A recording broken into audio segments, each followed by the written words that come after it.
Good. How is the weather up in the Great North? It's kind of deceiving. Like it's sunny out, but it's 32. Oh, so we have the opposite problem. It's 62, but like cloudy. So we have the opposite problem. So absolutely. Good are you able morning, to Kathleen. Good morning, Kathleen. Do you hear me fine? I hear you fine. Yep, you sound good to me. On my end, I do Excellent. have some unruly dogs. As you know, we can't control dogs. Right. All right, who's in here? Eddie, Pam, hello. Jason from Canada, hello, hello. Tina, good morning. Good morning, everybody. And just a quick recap for everybody joining. This is the pre-show. We start in 4 minutes, and then it is just like, I mean, we like to think it's like Good Morning America, like it's that popular, but we just kind of go through the topics. I'll try to text respond to some of your comments, but we have a pretty full itinerary and agenda today. And we do have a Q&A session at the end. All I can think of when you said that, Haley, was like being official, having like the Meet the Press theme. Our issues this Tuesday. Is that we're still not on a cruise ship. Ugh, soon. Oh, we have someone from Scotland. Hello, welcome. Thanks for joining. Welcome. All righty. So if you guys are watching this, if you're watching anything other than HAPS, I should say, we strongly encourage you to download HAPS. It's a great app. It allows you to broadcast across the internet, and that's what we're using to simulcast all over the internet. So if you don't have HAPS, download it. It's great. They have a web client, iOS, iPad. I assume it's on Android. Yes, and remember, if you're watching on a different platform, there could be a little lag. So HAPS has the least amount of lag. Yes, right. So if you type something, we don't see it for a minute or two, like on Facebook or Periscope, or Twitch or YouTube. That's why. Yes. Where are the mimosas and theme song? Even Kathleen mentioned we need a theme song. I don't know. I feel like it would have to be a Mamma Mia song. What's the closest Mamma Mia song to talk about traveling? Well, I feel Chiquitita, tell me what's wrong. Or even just the intro from Dancing Queen as we come in, it's like da, da, da. That's funny. That would be good. That would be good. I feel like it's the most appropriate. Eddie, what's it? But I can't have mimosas yet because I have a client call in an hour. Yeah, I have. I like Kathleen's "Here We Go Again." That's good. I like that. Thank you. So I assume when we do the show live from on Destination at some point, we'll have a theme song of mimosas going, whenever that may be. Whenever that may be. Oh, I just got a. Oh, okay, never mind. HAPS gave me my internet was slow warning for a second, but now I'm good. So. Absolutely. Well, we got 1 more minute. So, does your mother know, Tom? I like your thoughts. That's a good one. That is a good. Maybe we should crowdsource the Mamma Mia theme song. Yeah, maybe in the group we'll have to put a vote out there. I like it. Does your mother know? That's a good one. I like that one. It's not one that you hear mentioned frequently. No, but it's a good one. It is. Yeah. Same with and of course she's the game. What's the name of the game? I don't love that one. It's not my favorite. It's better than Under Attack, though. Or Chiquitita. Oh my gosh. I have such a burning hatred for that. All right. Well, it is 10 o'clock. I'm ready when you are, Miss Haley. It is. All right. Let's get the logo up. All right. Welcome everybody to Today in Travel. We are here live on HAPS, multicasting to YouTube, Facebook, Twitter, and Twitch, 11 a.m. Eastern Standard Time every Tuesday. This is your go-to travel talk show. We cover what's going on in the news, anything late breaking, group trips, everything you need to know. So, Jason, are you ready to get this party started? I am ready. Let's go. All right. So recap of the agenda, Jason. Would you like to recap kind of what we do here? yeah, so we try to keep the same kind of format each week. So we always talk about like kind of the what's the news, what's happening in the world of travel. Until the pandemic's over, we'll keep updating you guys on the list of countries we can travel to. Hopefully very soon. We will not have that segment very soon. And then we'll always give you guys a travel hack of the day, which today's travel hack is going to be a good conversation. We always have a good question of the day. So Haley and I get lots of questions being travel experts. And once a week, we want to bring what we think is a great question to the community and discuss it. And then we'll open it up for topics and questions for next week. If we don't see your question or comment, the best place to get in touch with us and members of the entire community is todayintravel.live. So with that, Haley, I'm ready to talk about the news if you are. I am. I'm going to give everybody a quick recap. If you're new here, my name's Haley. I am a travel blogger and I own a hotel consulting company, been in hotels for 14 years. And Jason, your background? So I am a travel advisor with Cruise Planners, which is an American Express travel representative. I specialize in cruises, land resorts, and European land packages. So I am an award-winning travel agent, and I'm very blessed to be in this industry that I love, despite its rough season we're going through right now. But it's almost over. It's getting better. So, Jason, on this current cruise cancel dates, we have one unfortunate update. Right. So Norwegian announced this morning, about 20 minutes ago, that they are canceling all voyages through the end of June 2021. Not saying I was surprised. I've always penciled in July 1 and kind of erasable pinned August 1 on my calendar. So I'm kind of thinking July, maybe August. Likely. So yeah, so all Norwegian cruises through June are canceled. So get in touch with your travel advisor to seek options for compensations, refunds, future credits, etc. Absolutely. Jason, do you think that's going to be a trend that continues amongst the rest of them? Do you think they'll just kind of follow suit? I do. Yeah, I don't think there'll be any cruises out of America until July 1 at the absolute earliest. And even July 1, I think, is questionable. So I'm like I said, July 1, it's a coin toss to me. August 1, I think, is more likely. But so I can't quote you on this. No, you cannot quote me on this. Do not put me in the Times. I won't. I like that hint there. All right, guys. Well, we'll jump right into the news. So the TSA reported that on Friday, that was the most passengers through American airports in a year since March 2020. So yes, the CDC is still saying no non-essential flights. We as a culture and a species don't always follow all the rules. So people are still traveling. And I think it's a good sign that people are becoming a little bit more comfortable traveling. That the vaccine rollout, at least in the States, is going relatively well. Cases are on the decline in most places. Like where I live, I've got an alert where cases are really going down in Nashville. So people are reporting in the group chats that flights are picking up. Someone said it's a mob scene last weekend at the airport. So I do think people are ready to travel, and with the flights, most travel in a day, I think shows that.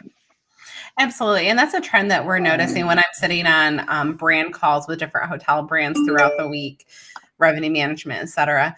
We're starting to notice that pickup in the hotel world. I will say it's very short term. Like most hotels are seeing reservations made within 1 to 2 days of arrival. Is a big trend. I actually, when we hang up, I have to book someone's spring break trip for tomorrow. So I think they're actually texting me. I can go on my watch. Like, have you made the reservation yet? So yeah, so you're right. People are wanting some last minute stuff. In the industry, when cruises start back up, we're all expecting a lot of just last minute get me out of here immediately. Absolutely. But I think, like you said, it's a good sign. It is a good sign. But so instead of waiting for cruises to open, if you're wanting to travel now, there are some destinations that are open now or opening very soon. The first we're going to talk about is Alaska. We kind of talked about it last week, but just a quick recap. Princess and Holland America, since cruises are still kind of questionable for Alaska this summer, they're doing the land packages, which a lot of people argue is the best part of an Alaskan cruise. So that's an option now. You can talk to Haley for her experience on Princess, talk to me for booking a Princess or Holland America land tour. You really can't go wrong with a land tour in Alaska. No. It's beautiful. It's one of those times where, I mean, the cruise is beautiful, but like it doesn't even completely justify the destination. I agree. Yes, no, totally.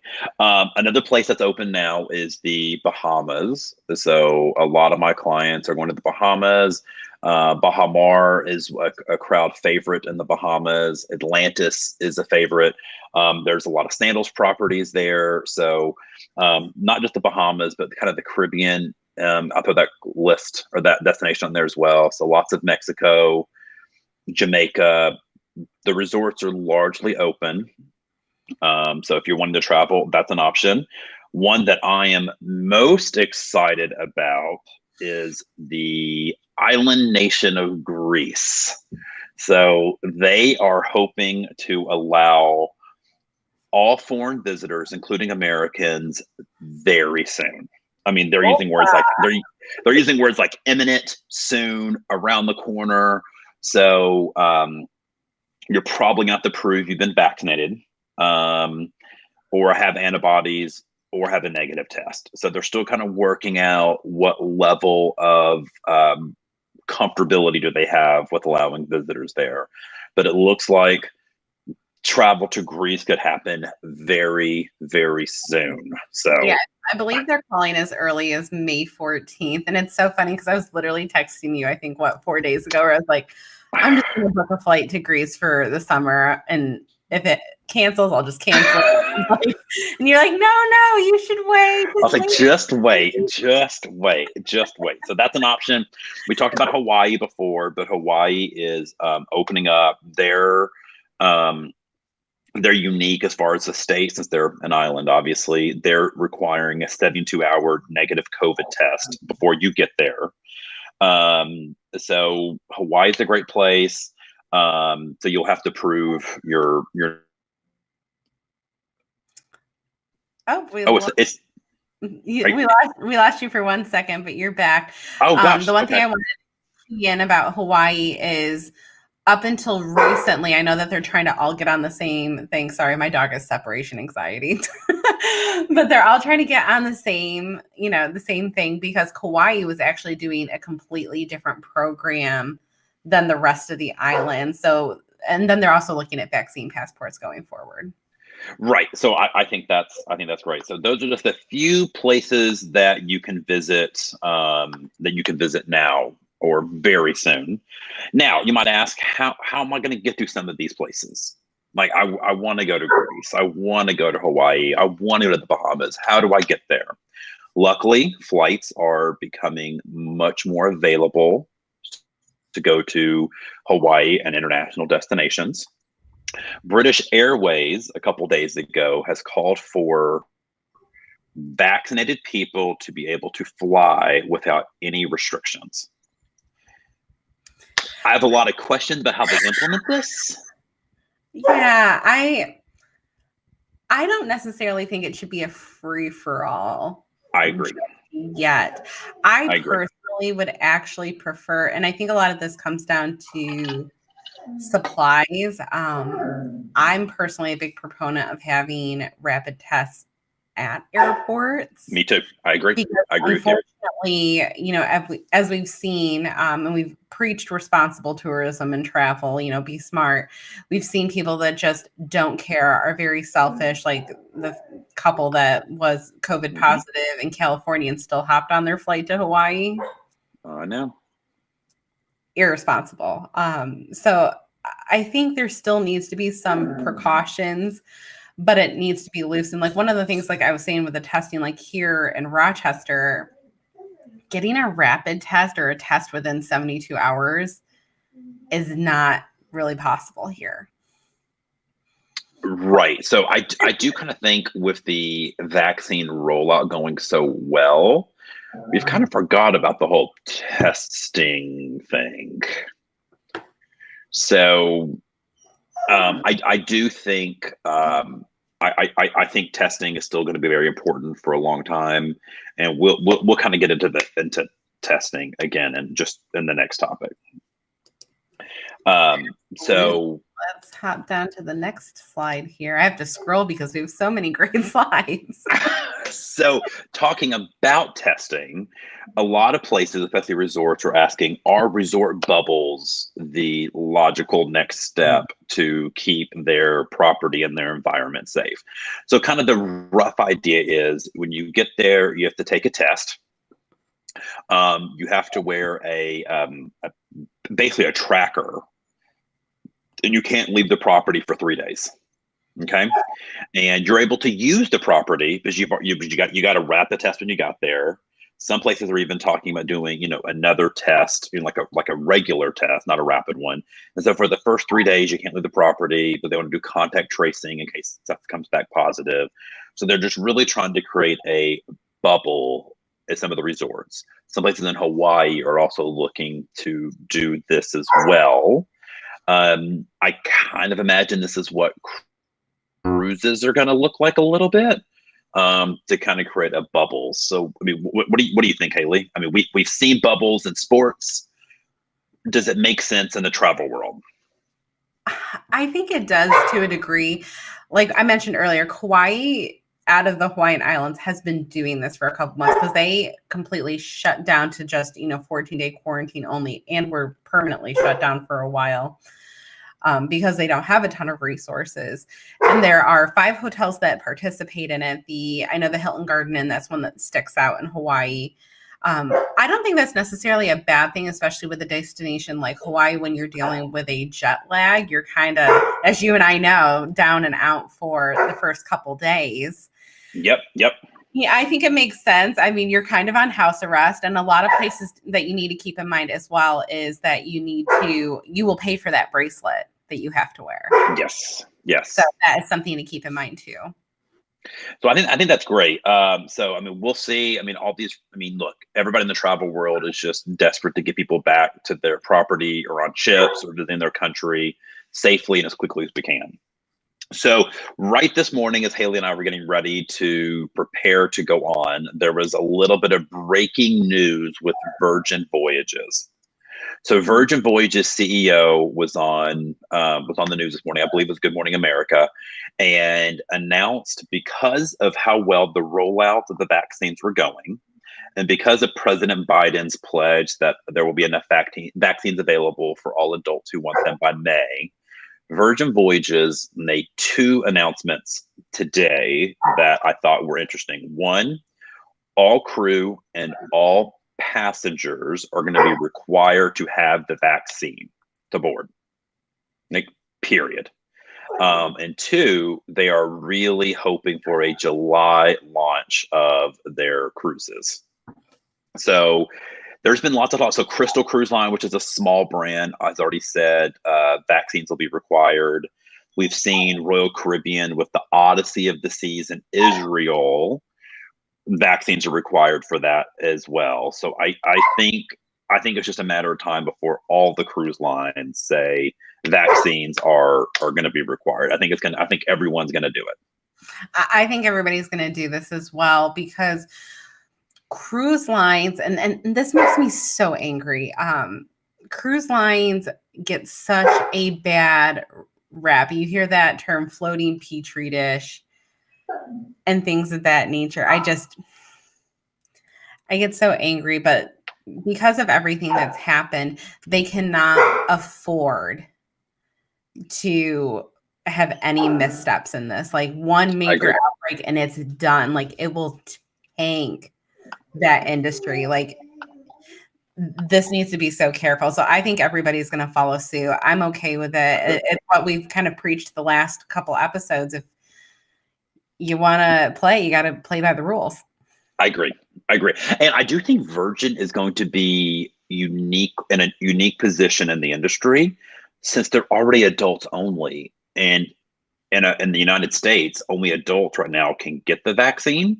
So there's not going to be this controversy of, well, I want to go on Norwegian, which is a family cruise line. Can I bring my kids who aren't vaccinated, et cetera, et cetera? So I think Virgin could be in a unique situation, being adults only. So I'm excited for it. I think you bring up a good point too, because I mean, that's something that I question since there's no vaccine that is okay for kids. Right. What is that going to, look like for summer travel? I think you'll see a lot more families having to stay domestic or maybe just do your Caribbean style destinations with the resorts that have the tests that aren't requiring, like in Mexico. Right. So I've a lot of my clients who typically do cruises in the summer are doing stuff like beaches, resorts. And so that's Sandals family friendly property. So I've seen a ton of that from clients. Well, we have some good news to report. You are forgetting we have one more. No. This is what I was going to say. We have some good news to report. We have some good news to report in the world of cruises resuming. Viking Ocean has decided or has announced that they will be doing 3 domestic cruise only out of the UK in May. So 2 sailings in May and 1 in June. They're going to be 8-day itineraries. And they're kind of just 3 cruises to kind of start it off, see how things go. And that's on their brand new ship, Viking Venus. So I'm excited to follow along. I wish Emma was here to see if she was going to jump on board. I know, Jason, I'm going to let my dog in so we don't have to hear that. Can you kind of tell them, because you have the difference between Viking Ocean and Viking River, and I think that's a good little tie-in here. So okay, cool. Okay, well, while Haley is gone, I'm taking control of this ship. So a lot of people do think of Viking just being as like Viking River cruises, which is that's mainly what they're known for. But they are really making a name for themselves in the ocean liner industry.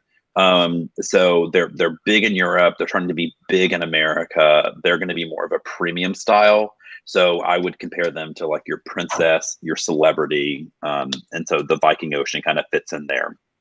I always wondered kind of where they fell on that right. tier.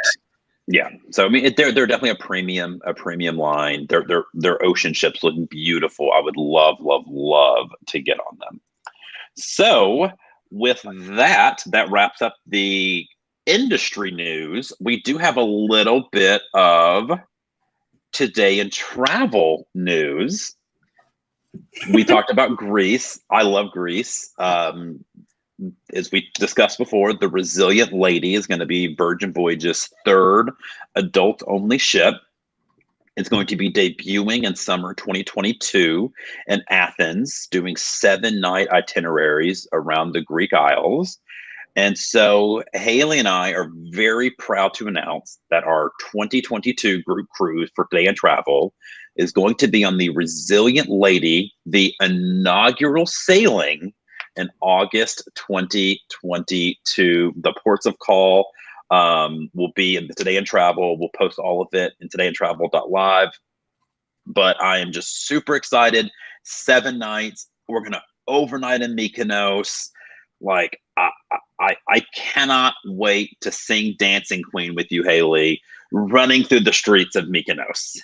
And then I feel like at the end we need to find the dock to right, just jump in the water. I am so excited about this. Now, guys, keep in mind, if you can't make this one, there is going to be more than one Today in Travel trip. I know we're even possibly looking at a land option or 2. We're looking at a family-friendly option. So if you can't make this one, it is okay. However, if it piques your interest, there is an overnight in Mykonos, which I think has all of our names on it at this point. I mean, because who does not want to overnight in Mykonos? Yes, no, it's great, and there will be optional land stuff announced later, like a couple nights pre-hotel in Athens, some tours to do in like Santorini and Mykonos, and so we'll have a full package later. Well, the reason we wanted to announce it now is Virgin is running the best sale I've ever seen them do, with a discount. And a further discount if you pay in full, more onboard credit than I've ever seen. And that sale ends on March 31st. So Haley and I wanted just to like let you guys know about it so you could lock in that low rate now. Because doing the inaugural, prices are going to start going up, up, up. And if you guys are curious, kind of some of the quirks on Virgin, I do have an older broadcast here on HAPS. And over on my blog, I have a write-up because they do things a little differently for those of you that weren't with us when we talked about them previously. But I'm so excited. I can't wait. No, I think it's going to be great to do it. You can just, send me an email, jason.poole@cruiseplanners.com.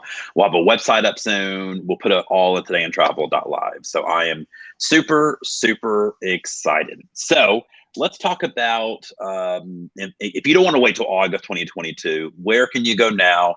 Here's a list of countries that are on the screen that you can travel to. Hasn't been a ton of updates beyond we talked about with Greece opening soon. Yes, so Greece hasn't technically been added because I'm waiting for their prime minister to announce it, not their tourism minister. Correct. But keep in mind, this is based on outbound travel. This does not include like the 72-hour test requirement to come back to the US. I saw this question. So if you are wanting to go to any of these countries, they either have the no COVID test section here, 48 hours, 72 hours, 96, and then the unique situations. This is posted in the Today in Travel group if you guys want to see it blown up. Beautiful. So we have a good travel tip of the day. It's from yours. It's from yours truly, Haley Whiting.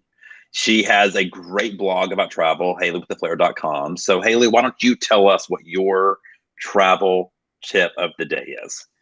Absolutely. So, writing about travel is just about as exciting as your job, being dependent on travel these days.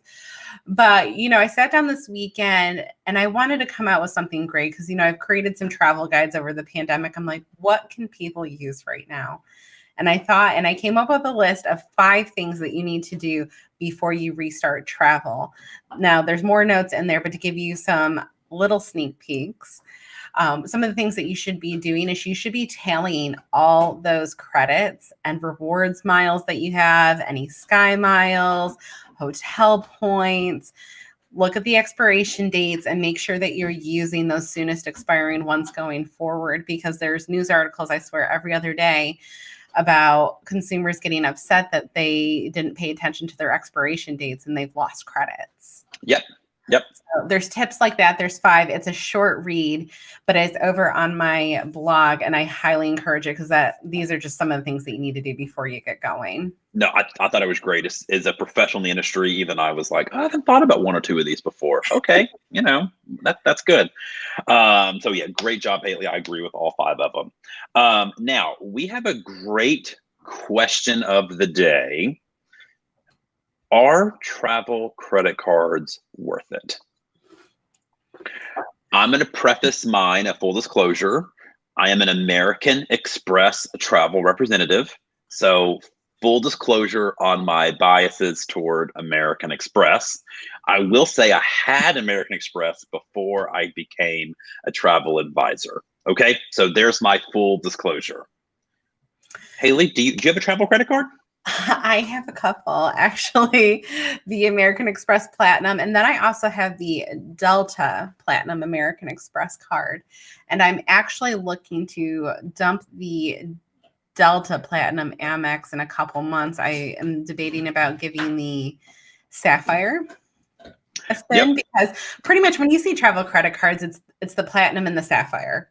Like those reign supreme. And I do have, not to plug again, but I do have an article breaking down different travel credit cards like Hyatt, Marriott, Hilton, airline, or generic travel cards like the Platinum or the Sapphire. I am a huge fan of travel credit cards. I think it is a great way to just maximize your trips. And there's really cards that benefit each level of travel. Like if you only go once or twice a year, I would probably recommend more of a hotel rewards credit card Sure, because I sure. think it's a little easier to earn on those versus a gold Delta Platinum or sorry, a gold Delta Amex because it does take a good chunk of time to build up Sky Miles on those type of credit cards. So I'd probably lean towards hotel. I'm a Disney fan, but I think the Disney credit card is kind of trash personally because the rewards you get, it's so low. Like I think it's every $100 you spend, you get like a Disney dollar. I mean, you Ye- can finance a vacation for free for 6 months, but like that one, and I know the Royal Caribbean credit card's kind of similar. I don't mean to trash on that, but I mean, you are better off, as you know, with the platinum getting those cruise bonuses, the extra Yep, OBC. yep. I'm a big proponent of it. I literally put everything on my travel credit cards and earn points. And I mean, especially with the platinum and I know the sapphire, you can snowball points so much. Like I have barely paid for international travel. Yeah, so I'm the same way. I save my points for national travel. I personally like the American Express Platinum card. It has a program in there called the Cruise Privilege Program, where you just basically use your Platinum card and you get onboard credit just thrown onto your reservation. So typically, after like one cruise, it has paid for its annual membership fee. You get access to the Delta Lounge, even if you're flying economy. You get a $200 statement credit for with the airlines for any kind of like bags, fees, upgrades. Like I just really, really like the American Express Platinum card, and I will agree with your sentiments that I don't typically like cruise line credit cards. I think the rewards are so low and they pigeonhole you into redeeming those points only on that cruise line. So what if you have a Norwegian credit card and you have Norwegian points? You're like, you know what? I really think I want to go on some Virgin cruises. Like, well, your points are now tied to Norwegian. So I really like something like a Chase Sapphire or an American Express that gives you the flexibility to use the points where you want to use them. Absolutely. And I mean, I know that their annual fees are expensive. They're usually about 500, 550. Yep, But what you get with them, like if you're somebody that's traveling at least 4 times a year, even for work, it pays for it. Yes, I it agree. pays for itself because you get the credit for your global entry. You get the $200 airline credits. If you want to upgrade your seat to first class on a leg, you can get that money back. You and I just did that actually. There's just so many inclusions. Yes, It more than pays for itself in my I opinion. like it. And look, I hate to say it, in case if there's ever a problem with a vendor, it's a lot easier to get back your money if you call Amex or Chase than it is using a debit card with your bank. 1,000. So it's we're not going to name names, but Haley had a problem getting a refund from with a vendor with recently, and she called Amex and she had it within a couple days. So I strongly encourage them. And not to mention, also in the hotel world, if you're using a debit card when you're checking into a hotel, they automatically hold money. I mean, I can't They tell do. you the amount of phone calls that I have fielded Yeah, absolutely. complaining. It's yeah. So there's All a good right. on my blog. So we have a question of the day from one of our Today in Travel group members, Mr. Mark Pizzo. Mark is great. I thought Mark's question was wonderful. So basically, what are the benefits of getting travel insurance in a post-pandemic world? Do you need it? What does it cover, and how much does it cost? So, as a travel insurance specialist, I will tell you the benefits of travel insurance in a post-pandemic world are even more important than they were in a pre-pandemic world. Allianz, which is a company I strongly recommend, announced yesterday they were adding more coverage for COVID-19 in their policies. So if you get sick before, you get sick during it, you have to cancel because of COVID. They're just being much easier to work with to get money back as a claim. But what about the cruise lines who give credits and all that stuff? Yes, a lot of those are future cruise credits or future resort credits, not cash refunds. So that's where the travel insurance comes in handy. And I get this question all the time. Why would I get travel insurance? I'm going on the trip. Okay. I file very few claims for pre-trip cancellation. Most of the claims I file, people don't even know this part of the policy exists. It's the emergency medical coverage and the emergency medical evacuation during your trip. Haley, you got sick in Paris. You had travel insurance. How did that go? So before I became friends with Jason, I did not purchase travel insurance because it was that mentality. I'm going to go. I'm going to go. Right. Oh my Lord. Have I used it since? I think it's cost me anywhere from like $30 to $70 a trip, depending on my trip. When I was in Paris, I had two situations arise. So I spent $60 roughly on my policy. I got sick while I was in Paris. It was so funny. I called the hotel. I was like, oh, where's your closest urgent care? They're like, I can have a doctor come to your room in an hour. And I was like, oh my God, how much is that going to cost? And it cost me with medication, 160 euros. And I got all of it back. I had my cell phone stolen in Paris.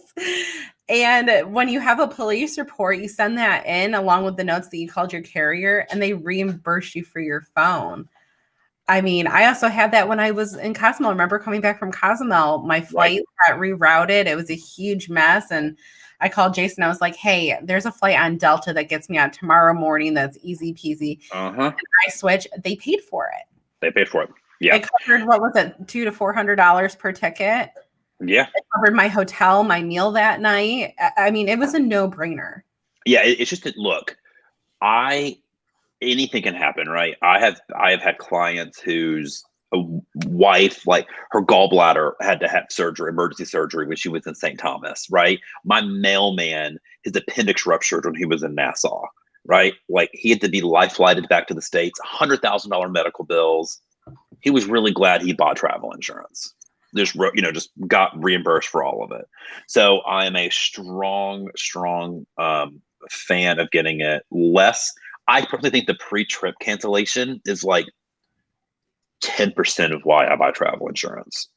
I buy travel insurance for the medical emergencies that happen during a trip. Yeah, my kid's a klutz. I need to have it when I travel with her. Absolutely. So yeah, so Mark, great question. Absolutely. So this is Q&A. We're just going to leave it up for another minute or two because I do have a client call, and I know Jason has to call a client that wants to travel tomorrow after this.